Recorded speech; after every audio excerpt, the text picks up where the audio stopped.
প্রধান উপদেষ্টার নির্দেশনা পুলিশ বাহিনীর শক্তি জুগিয়েছে। এখন থেকে তাই মাঠে কঠোর হওয়ার কথা জানিয়েছে পুলিশ সদর দপ্তর। সংস্থাটি বলছে, দেশজুড়ে বাহিনীর 2,13,000 সদস্য জননিরাপত্তায় কাজ করে যাচ্ছে।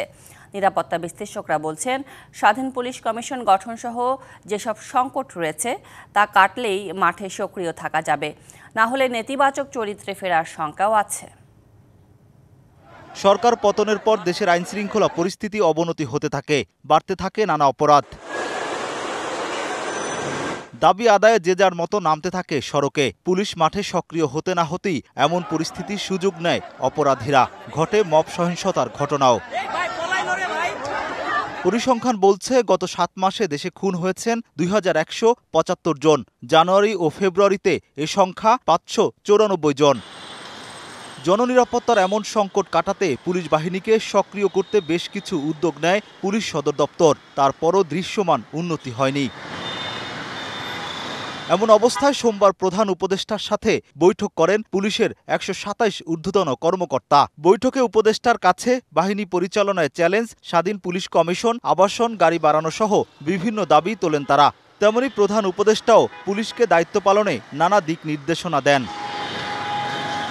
লিলি হালাল বিউটি সোপ, বিএসটিআই কর্তৃক সনদপ্রাপ্ত দেশের প্রথম হালাল বিউটি সোপ, দীপ্তিময় উজ্জ্বল ত্বকের জন্য। তবে বৈঠকের পর পুলিশ সদর দপ্তর বলছে, প্রধান উপদেষ্টার নির্দেশনা অনুযায়ী চেষ্টা করা হচ্ছে অপরাধ দমন ও জননিরাপত্তা দিতে।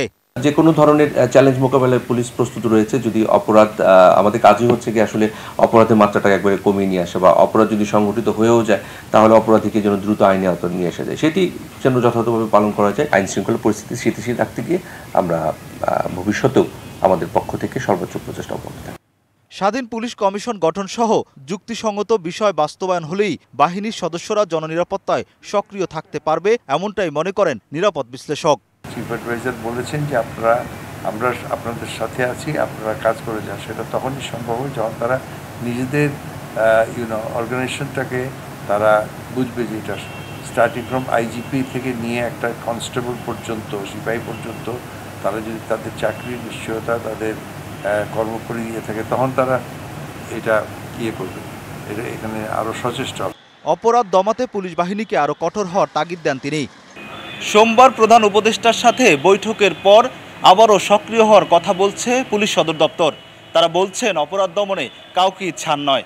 Rakib Hossain, DBC news, Dhaka.